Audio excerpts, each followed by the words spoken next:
Ada sebuah rahasia kelimpahan hidup yang terpendam, sebuah warisan leluhur tentang energi kemakmuran yang begitu dahsyat, begitu tidak masuk akal, sampai-sampai tidak pernah diajarkan secara terang-terangan, karena terlalu gila jika manusia biasa mengetahuinya. Dan hari ini kamu akan mendengarnya, karena inilah kuncinya.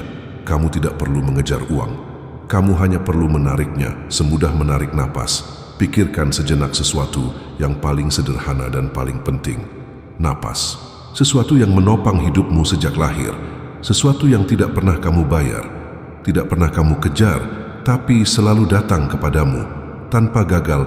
Sekarang bayangkan, bagaimana jika aliran uang dan rezeki juga seharusnya bekerja seperti itu? Mengalir, datang, mengisi. Bukan kamu kejar, tapi dia yang mendatangimu. Bagaimana jika aku katakan bahwa 99% orang sebenarnya bisa mengalami kelimpahan semudah menarik napas? Pintu yang sudah lama terkunci bukan karena kamu bodoh, bukan karena kamu tidak layak, tapi karena kamu tidak pernah diajari cara mengaksesnya. Dan mungkin selama ini kamu merasakan tanda-tandanya. Hidup yang stagnan, uang yang datang hilang menguap, usaha yang keras tapi tidak sebanding dengan hasil, dan perasaan terseret oleh hidup tanpa tahu apa yang salah. Seolah ada sesuatu yang memutus aliran rezeki yang seharusnya mengalir kepadamu. Berhentilah sejenak, rilekskan jiwamu, tarik napas dalam dan hembuskan perlahan. Rasakan tubuhmu, dada yang bergerak, sensasi hidup yang mengalir. Disitulah letak pintunya, di dalam dirimu, di dalam medan energi yang terhubung dengan leluhurmu sejak ribuan tahun lalu. Dalam pembahasan ini kita akan menyibak sesuatu yang jarang diceritakan. Bagaimana cara menarik uang, kekayaan, peluang, jodoh, dan kelimpahan semudah kamu menarik nafas. Jadi jika kamu merasa hidupmu macet, jika kamu lelah mengejar sesuatu yang selalu menjauh, jika kamu ingin mengalami hidup yang lebih ringan, lebih mengalir, lebih penuh keajaiban, pastikan kamu mendengarkan sampai akhir. Karena setelah kamu memahami ini, hidupmu tidak akan lagi berjalan seperti sebelumnya. Bab 1. Pola warisan energi. Mengapa 99% orang hidup macet? Bukan karena usaha, tapi karena memori leluhur yang belum dibuka. Ada satu kebenaran pahit yang jarang diakui manusia modern. Bukan usahamu yang salah, tapi pola energi dalam dirimu yang belum terbuka. Dan pola itu bukan dimulai dari kamu. Untuk memahami mengapa uang terasa berat datang kepadamu, mengapa rezeki sering mampir lalu lenyap, mengapa hidup seakan terus menyeretmu kembali ke titik yang sama, kamu harus melihat lebih dalam ke satu tempat yang jarang disentuh. Warisan energi leluhurmu. Berhentilah sejenak, tarik napas perlahan. Rasakan tubuhmu, rasakan ketegangan yang sering kamu abaikan. Di sanalah memori itu tersimpan. Poin 1. Kamu tidak memulai dari nol. Kamu melanjutkan energi yang sudah ada. Ketika kamu lahir, kamu tidak memulai hidup sebagai lembaran kosong. Kamu membawa sesuatu yang jauh lebih tua daripada dirimu. Pola bertahan hidup leluhurmu. Bayangkan kehidupan kakek nenek buyutmu. Ratusan tahun yang lalu, mereka hidup dalam masa di mana uang langka, ancaman nyata, ketidakpastian menjadi norma, dan keselamatan adalah prioritas. Jika leluhurmu hidup dalam kekurangan, kamu mungkin terlahir dengan kecenderungan mengejar uang dengan rasa takut, bukan menerima uang dengan rasa tenang. Jika leluhurmu memaknai hidup sebagai perjuangan keras, kamu mungkin merasa bersalah ketika hal-hal terasa mudah. Jika leluhurmu terbiasa menundukkan diri demi bertahan, kamu mungkin secara tak sadar menolak peluang yang sebenarnya bisa mengangkatmu. Tidak ada yang salah denganmu. Kamu hanya menjalankan pola lama yang tidak lagi relevan dengan hidup modern. Disinilah banyak orang tersesat. Mereka terus mengubah strategi, tetapi tidak pernah mengubah energi dasar yang menjalankan strateginya. Akibatnya usaha keras terasa seperti menendang pintu yang digembok dari dalam. 2. Pola energi. Itu mengendalikan cara kamu menerima rezeki. Pastinya kamu pernah mengalami ini. Ada peluang bagus, tapi kamu ragu, lalu menundanya terlalu lama. Kamu tiba-tiba merasa tidak layak menerima uang besar. Kamu ingin melangkah, tapi tubuhmu seakan menahan. Saat uang masuk, tiba-tiba muncul hal-hal tak terduga yang mengurasnya. Kamu ingin kaya, tapi deg-degan tanpa alasan jelas setiap kali bicara soal uang. Itu bukan malas, bukan kurang disiplin, bukan kurang cerdas. Itu energi bawaan yang belum diselaraskan. Leluhurmu mewariskan insting untuk bertahan, bukan untuk berkembang, dan insting bertahan hidup bekerja pada posisi cukup asal aman. Masalahnya, dunia modern tidak lagi bekerja seperti itu. Kelimpahan tidak datang pada frekuensi bertahan hidup. Kelimpahan datang ketika tubuhmu berada pada frekuensi menerima. Disinilah banyak orang terjebak. Secara mental mereka ingin maju, secara spiritual mereka ingin berkembang, tapi secara energi, tubuh mereka masih hidup di masa lalu. Tubuh modern, tapi medan energi lama. Dan uang tidak merespons yang kamu ucapkan. Uang merespons frekuensi internalmu. 3. Nafas adalah jembatan untuk membuka pintu warisan energi. Mengapa nafas begitu penting dalam pembahasan kelimpahan? Karena nafas adalah mekanisme alami tubuh yang tidak bisa berbohong, tidak bisa dimanipulasi, dan langsung terhubung ke alam bawah sadar. Saat kamu menarik napas, tubuhmu mengirim sinyal aku aman. Saat kamu aman, medan energimu terbuka. Tubuhmu berhenti menolak. Rasa layakmu naik. Pintu menerima mulai terbuka. Itulah sebabnya dalam banyak tradisi leluhur, napas digunakan dalam ritual kemakmuran, penyembuhan, penguatan diri, dan penyucian energi. Karena leluhur memahami sesuatu yang dilupakan manusia modern, energi mengikuti napas, nafas mengikuti niat, dan niat menarik realitas. Ketika napasmu kacau, pendek, terputus-putus, tubuhmu berada pada frekuensi bertahan. Dan frekuensi bertahan hidup membuat uang menjauh. Tapi ketika kamu mulai menarik napas dengan kesadaran yang benar, kamu mengirim pesan baru ke medan energi leluhurmu. Kini aku aman untuk menerima.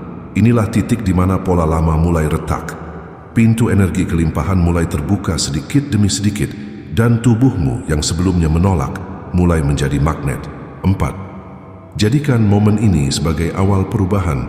Di titik ini kamu mungkin mulai merasakan sesuatu dalam dirimu bergerak, kesadaran baru, kejelasan, atau mungkin keheningan kecil yang terasa seperti pintu yang mulai terbuka. Bab 2. Nafas sebagai kunci kelimpahan. Cara semesta menyinkronkan energi uang dengan medan energi tubuhmu.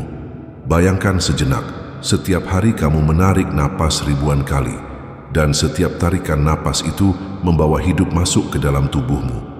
Namun, hampir tidak seorang pun sadar bahwa nafas adalah satu-satunya gerakan spiritual yang kamu lakukan sejak lahir hingga mati, tanpa jeda, tanpa gagal.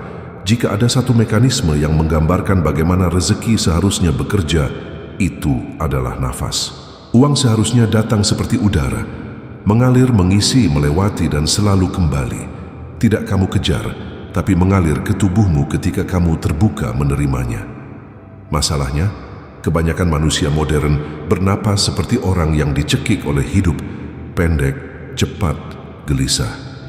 Dan tubuh yang bernapas dalam kecemasan tidak mampu menarik kelimpahan karena medan energinya berada pada mode bertahan hidup. Nafas adalah frekuensi, dan frekuensi adalah bahasa yang dipahami semesta. Uang itu energi, dan energi hanya menjawab energi. Banyak orang tidak sadar ini. Uang bukan kertas. Uang adalah energi. Ia bergerak seperti aliran air, seperti angin, seperti gelombang. Itulah mengapa sebagian orang bisa secara ajaib mendapat peluang, klien, rezeki, keberuntungan, karena frekuensi internal mereka selaras dengan frekuensi uang. Sementara sebagian lainnya, sekeras apapun kerja mereka, uang tetap hanya singgah sebentar lalu pergi tanpa alasan. Karena uang tidak merespons logika. Uang merespons getaran tubuh.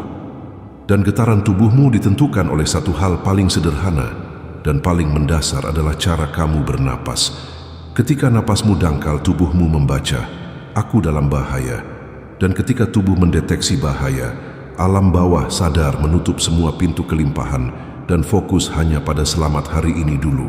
Gugup setiap kali harus mengatur uang, takut kehilangan uang, membelanjakan uang secara impulsif, menunda keputusan penting, karena takut salah, merasa tidak pantas, menerima uang lebih besar. Itu bukan kepribadianmu. Itu frekuensi perlindungan leluhur yang masih aktif pada tubuhmu, dan nafas adalah tombol untuk mematikannya.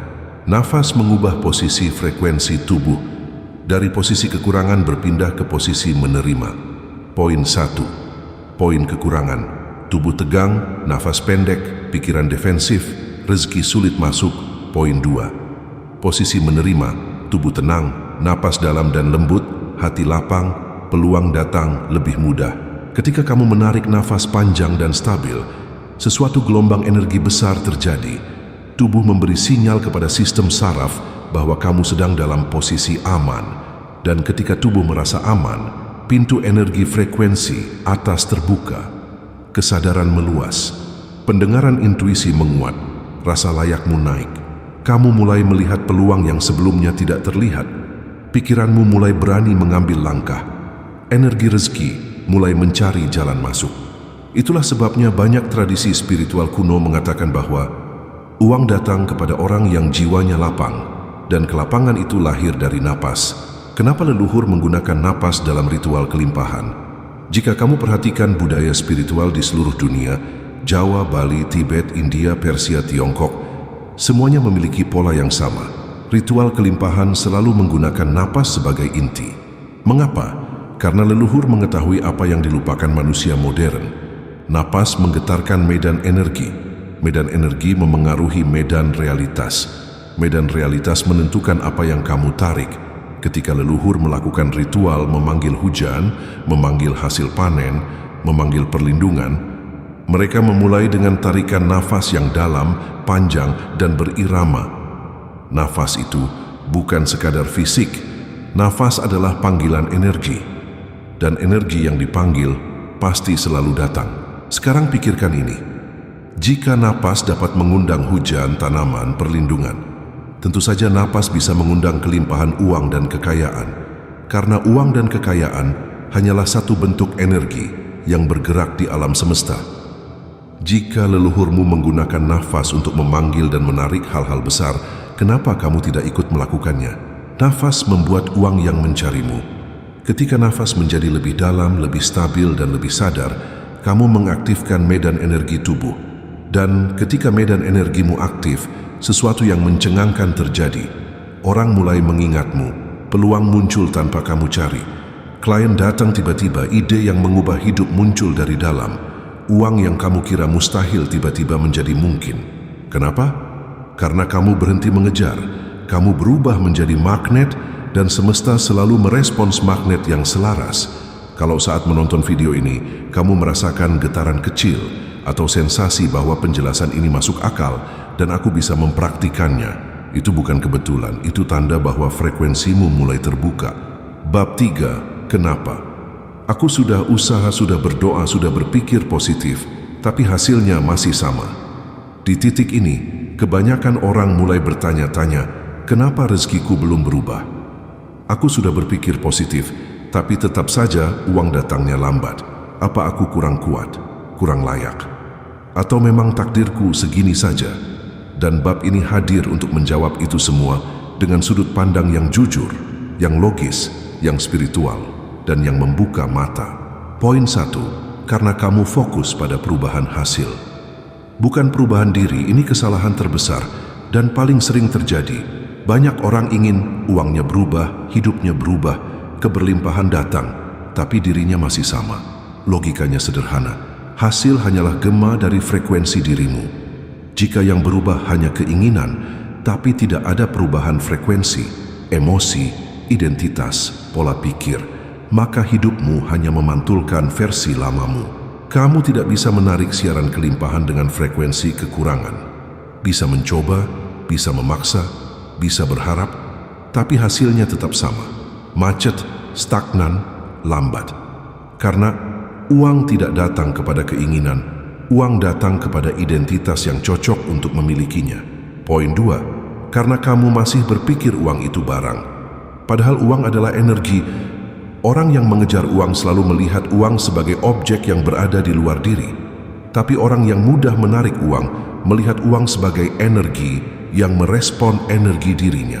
Secara spiritual, uang bergerak mengikuti getaran emosimu, cara kamu menghargai diri, cara kamu menilai kelimpahan, cara kamu menghormati proses, cara kamu memasuki keadaan cukup. Secara logis pun sama. Orang yang tenang berpikir lebih jernih, sehingga peluang lebih mudah terlihat. Orang yang tidak panik mengambil keputusan yang lebih tepat.